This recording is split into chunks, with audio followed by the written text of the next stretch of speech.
ఈరోజు తెలంగాణ కూడా ఓ youngest chief మినిస్టర్గా ఒక అగ్రికల్చర్ ఫ్యామిలీ నుంచి రూరల్ బ్యాక్గ్రౌండ్ నుంచి వచ్చిన నాకు పెద్ద పెద్ద ఇంగ్లీష్ చదువులు చదువుకోకపోవచ్చు కానీ నాకు కామన్ సెన్స్ ఉంది. Common sense is biggest asset for any one. Language is not an a knowledge, language is only for communication. అమెరికాలో బిచ్చమెత్తుకునేటోని కూడా ఇంగ్లీష్ వస్తుంది, వాని ఊర్లో మాట్లాడుకునేదే ఇంగ్లీష్, బాత్రూమ్ కడిగేటోని కూడా ఇంగ్లీష్ వస్తుంది.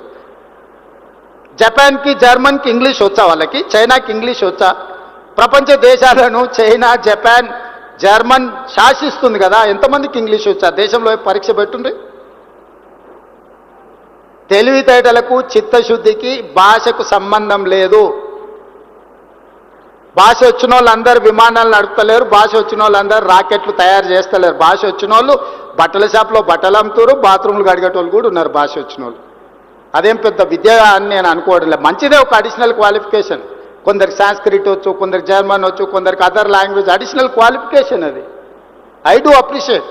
ఆ భాష వస్తే మంచిది, ఇంకొక భాష ఎక్స్ట్రా నేర్చుకుంటే.